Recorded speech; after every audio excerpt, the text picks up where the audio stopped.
But ಆ last 2 ವರ್ಷ ಅಂದ್ರೆ 2015 ಎಂಡಲ್ಲಿ ನಂದು ಕಂಪ್ಲೀಟ್ ಆಯ್ತು, ನವೆಂಬರ್ ಅಲ್ಲಿ ಆ ವರ್ಕ್.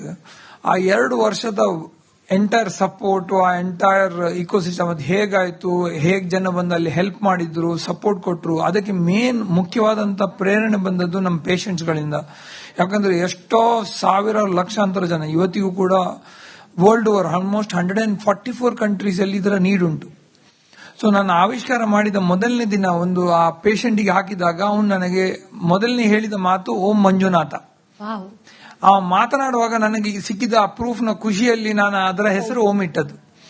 ಬಟ್ ಆ ಖುಷಿ ಕೇಳಿ, ಯಾಕಂದ್ರೆ ನನ್ನ ಮೆಷಿನ್ ಸಕ್ಸಸ್ಫುಲ್ ಆಯ್ತು ಹೇಳಿ, ಅದಾದ ಮೇಲೆ ನನಗೆ ಕೋರ್ಟ್ ಕೇಸಸ್ ಬಂತು USA ಇಂದ, ಯುರೋಪ್ ಇಂದ, ಅದನ್ನ ಎಲ್ಲ ಗೆದ್ದೆ. US ಪೇಟೆಂಟ್ ಸಿಕ್ಕಿತ್ತು, ಯುರೋಪ್ ಪೇಟೆಂಟ್ ಸಿಕ್ಕಿತ್ತು, ಅಂಡ್ ವರ್ಲ್ಡ್ ಇದು 3rd ಇನ್ವೆಂಟರ್ ಆದೆ. ಹಾರ್ವರ್ಡ್ ಅಲ್ಲಿ ಟೀಚರ್ ಆದೆ, ಸ್ಟ್ಯಾನ್ಫರ್ಡ್ ಅಲ್ಲಿ ಕಲಿಸಕ್ ಶುರು ಮಾಡಿದೆ, ಜಾನ್ ಹಾಪ್ಕಿನ್ಸ್ ಅಲ್ಲಿ ಕಲಿಸಕ್ ಶುರು ಮಾಡಿದೆ, ಲಂಡನ್ ಅಲ್ಲಿ ಕಲಿಸಕ್ ಶುರು ಮಾಡಿದೆ, ಕೇಂಬ್ರಿಡ್ಜ್ ಅಲ್ಲಿ ಕಲಿಸಕ್ ಶುರು ಮಾಡಿದೆ. ಡಿಗ್ರಿ ಅಂತೂ ಇರಲಿಲ್ಲ, ಬಟ್ ಅವರೇ ಬಂದು ಡಿಗ್ರಿ ಕೊಟ್ರು. ನಾನು ಯೋಚನೆ ಮಾಡುವಾಗ ಇವಾಗ ಅಂದ್ರೆ ನಾನು ಒಂದ್ ಸಮಯದಲ್ಲಿ ನಾನು ಯೋಚನೆ ಮಾಡಿದೆ ದಟ್ ನಾನು ಹೋಗಿ ಅಬ್ರಾಡ್ ಕಲಿಬೇಕು ಹೇಳಿ, ಬಟ್ ನಾವು ಆವಾಗ ಸ್ಕಾಲರ್ಶಿಪ್ ಅಲ್ಲಿ ಸಿಗ್ಲಿಲ್ಲ ಹೇಳಿ ಬಿಟ್ಟಿದ್ದೆ. ನನಗೆ ಭಗವಂತ ಒಂದು ಅವಕಾಶ ಹೇಗ್ ಮಾಡಿಕೊಟ್ಟು ಹೇಳಿದ್ರೆ ಅವರೇ ಬಂದು ಅವರು ಡಿಗ್ರಿ ನನಗೆ ಕೊಟ್ಟು ಹೋದ್ರು. ಇವತ್ತಿಗೆ ಆ ಆನರರಿ ಡಿಗ್ರಿ ಇಟ್ಕೊಂಡು ನಾನು ಯೋಚನೆ ಮಾಡುವಾಗ ತುಂಬಾ ಹೆಮ್ಮೆ ಪಡ್ತೇನೆ ದಟ್ ನಮ್ಮ ಪ್ರತಿಫಲ ಮತ್ತೆ ನಮ್ಮ ಶ್ರಮ ಒಂದು ಕರೆಕ್ಟ್ ಶ್ರದ್ಧಾವಂತವಾಗಿ ಒಂದು ಉದ್ದೇಶ ಇಟ್ಕೊಂಡು ಹೋದ್ರೆ ಅದಕ್ಕೆ ತಕ್ಕ ನಮಗೆ ಗುರಿ ಸಿಗತ್ತೆ ಹೇಳಿ. ನಿಜ, ವೆನ್ ಇಂಟೆನ್ಷನ್ಸ್ ಆರ್ ಪ್ಯೂರ್, ದೇವರೇ ಆ ದಾರಿಲಿ ಕರ್ಕೊಂಡು ಹೋಗ್ತಾನೆ ಅನ್ನೋದಕ್ಕೆ I think that's the best example ಅಂತ ಅನ್ಸುತ್ತೆ. I think you have work with PM consulate ಅಲ್ಲಿ ಅಡ್ವೈಸರ್, WHO ನಲ್ಲಿ you are advisor, and now you are running tobacco free Karnataka ಮಾಡಬೇಕು ಅನ್ನೋದು ನಿಮ್ಮ ಗುರಿ.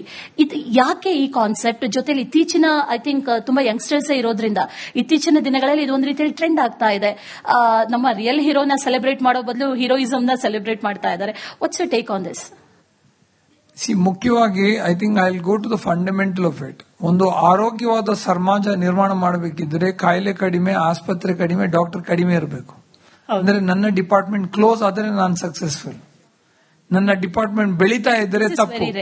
ಐ ಥಿಂಕ್ ಯಾವ ಡಾಕ್ಟರ್ಸ್ ಕೂಡ ಈ ರೀತಿ ಹೇಳೋದಿಲ್ಲ, ಯಾಕಂದ್ರೆ ಬಿಸ್ನೆಸ್ ರನ್ ಆಗಬೇಕು ಅಂತಂದ್ರೆ ಮತ್ತಷ್ಟು ಪೇಷಂಟ್ಸ್ ಬರಬೇಕು ಅಂತ. ನನ್ನ ಚಾಲೆಂಜ್ ಇರೋದು, ನಾನು ನನ್ನ ಡಿಪಾರ್ಟ್ಮೆಂಟ್ ಇನ್ನು ಯಾವಾಗ ಕ್ಲೋಸ್ ಮಾಡ್ತೇನೆ, ನನ್ನ ಹತ್ರ OPD ಇರುವುದಿಲ್ಲ, ನನ್ನ ಧ್ವನಿ ಪೆಟ್ಟಿಗೆ ಯಾರಿಗೂ ಬೇಕಾಗಿರುವುದಿಲ್ಲ, ಆ ದಿನ ನಾನು ಸಕ್ಸಸ್ಫುಲ್. ನಾನು ಮಾತನಾಡ್ತಾ ಹೋದರೆ ಅದ್ರ ಬಗ್ಗೆ ನಾನು ಆವಾಗ ಅದು ರಿಯಲ್ ಸಕ್ಸಸ್ ಅಲ್ಲ. ಯಾಕಂದ್ರೆ ಈ ಕ್ಯಾನ್ಸರ್ ಡಿಪಾರ್ಟ್ಮೆಂಟ್ ಒಂದು ಡಿಪಾರ್ಟ್ಮೆಂಟ್ ಅಂದ್ರೆ ಹೆಡ್ ಅಂಡ್ ನೆಕ್ ಕ್ಯಾನ್ಸರ್ ಹೇಳುದು ನಾನು. ಅದೇ ರೀತಿಯಲ್ಲಿ ಜಯದೇವ ಹಾಸ್ಪಿಟಲ್ ತಗೊಳ್ಳಿ, ಕಿಡ್ವಾಯಿ ತಗೊಳ್ಳಿ, ಮತ್ತೆ ಸಂಜಯ್ ಗಾಂಧಿ ಹಾಸ್ಪಿಟಲ್ ತಗೊಳ್ಳಿ, ಒಂದು 3 ವಿಜಯಲಕ್ಷ್ಮಿ ಮೇಡಮ್ ಮಾತನಾಡಿದ್ರು. ಈ 3-4 ಆಸ್ಪತ್ರೆಗಳನ್ನು ಒಂದು ತಂಬಾಕು ನಿಯಂತ್ರಣ ಪೂರ್ತಿ ಮಾಡಿದರೆ ಈ 3 ಆಸ್ಪತ್ರೆಗಳ 50% ಕೆಲಸ ಕಡಿಮೆ ಆಗೋಗುತ್ತೆ ಅಟ್ಲೀಸ್ಟ್ ನನ್ನ ಅಭಿಪ್ರಾಯದಲ್ಲಿ. ಸೊ ಆ ಗುರಿ ಇಟ್ಕೊಂಡು ಇವತ್ತಿಗೆ ನಾವು ಆರೋಗ್ಯ ಇಲಾಖೆ ಜಗತ್ತಲ್ಲಿ ಎಲ್ಲ ಕಾಯಿಲೆಯ ಕೆಲಸ ಮಾಡ್ತಾ ಉಂಟು, ಆರೋಗ್ಯದ ಕೆಲಸ ಮಾಡ್ತಾ ಇಲ್ಲ. ಎಲ್ಲ ಆರೋಗ್ಯ ಇಲಾಖೆಗಳು ಜಗತ್ತಲ್ಲಿ, ಎಲ್ಲ ಹೆಲ್ತ್ ಡಿಪಾರ್ಟ್ಮೆಂಟ್ಗಳು ಕಾಯಿಲೆ ನೋಡ್ಕೊಳ್ತಾರೆ, ಆರೋಗ್ಯ ನೋಡ್ಕೊಳ್ತಾ ಇಲ್ಲ. ಇವತ್ತಿಗೆ ನಾನು ಆರೋಗ್ಯ ಬಗ್ಗೆ ಮಾತನಾಡಬೇಕಿದ್ರೆ ಎಷ್ಟು ಡಿಪಾರ್ಟ್ಮೆಂಟ್ಗಳಿರುತ್ತೆ ಅದನ್ನು ಮಾಡೋಕೆ, ಅದು ಮುಖ್ಯ.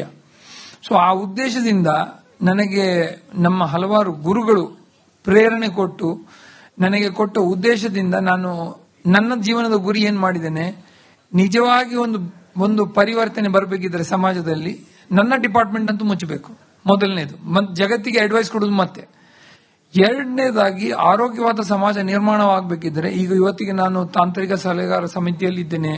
ಪ್ರಧಾನಮಂತ್ರಿದಾಗ್ಲಿ ಅಥವಾ ಕರ್ನಾಟಕದಲ್ಲಿ ನಮ್ಮ ಆರೋಗ್ಯ ಸಚಿವರಿಗೆ ಆಗಲಿ ಅಥವಾ ಅಸೆಂಬ್ಲಿ ಕಮಿಟಿಗೆ ಆಗಲಿ ಸರ್ಕಾರಕ್ಕಾಗಲಿ ಕೊಡುವ ಅಡ್ವೈಸ್ಗಳಲ್ಲಿ ನಾನು ಮುಖ್ಯವಾಗಿ ಹೇಳುವ ಗುರಿ ಏನು, ನಮಗೆ ಕಾಯಿಲೆಗಳನ್ನು ಕಡಿಮೆ ಮಾಡಬೇಕಾಗತ್ತೆ, ಆಸ್ಪತ್ರೆಗಳನ್ನು ಕಡಿಮೆ ಮಾಡಬೇಕಾಗತ್ತೆ, ಕಾಯಿಲೆಗಳನ್ನು ಕೂಡ ಕಡಿಮೆ ಮಾಡಬೇಕಾಗತ್ತೆ. ನಾವು ಇದೇ ರೀತಿಯಲ್ಲಿ ಕರ್ಕೊಂಡು ಹೋದರೆ ನೆಕ್ಸ್ಟ್ 10 ವರ್ಷದಲ್ಲಿ ಆಸ್ಪತ್ರೆಗಳು ಒಂದು ಲೈನಲ್ಲಿ 20 ಹೋಗತ್ತೆ, ಒಂದು ಲೇನಲ್ಲಿ. ಸೊ ಅದು ಜಾಗ್ರತೆ ಮಾಡ್ಕೊಳ್ಳೋದು ಮುಖ್ಯ ಈಗ. Right, all right sir. ಕೊನೆಯ ಪ್ರಶ್ನೆ, ಈಗಾಗಲೇ ಬೇರೆ ಬೇರೆ ರೀತಿಯಲ್ಲಿ ಕೆಲಸ ಮಾಡಿದ್ದೀರಿ, ಅದ್ರ ಜೊತೆಲಿ 13 ಪೇಟೆಂಟ್ ಹೊಂದಿದಂತವರು. ಈಗ ಯಾವ ಇನ್ವೆನ್ಷನ್ಸ್ ನಡೀತಾ ಇದೆ ಅಥವಾ ಮುಂದಿನ ಇನ್ವೆನ್ಷನ್ಸ್ ಯಾವ್ದಾದ್ರು ಇದೆಯಾ, ಬಾಕಿ ಇದೆ ಯಾವ್ದಾದ್ರು ಮಾಡುವಂತದ್ದು? ಯಾವ ರೀತಿ ಬದಲಾವಣೆ ತರಬೇಕು ಈ ವೈದ್ಯಕೀಯ ಸಿಸ್ಟಮ್ ಅಲ್ಲಿ ಅಂತ ಭಾವಿಸ್ತೀರಿ? ಮೊದಲಾಗಿರುವಂತಹ ಬದಲಾವಣೆ ನನ್ನ ಅಭಿಪ್ರಾಯದಲ್ಲಿ ರಿಪಬ್ಲಿಕ್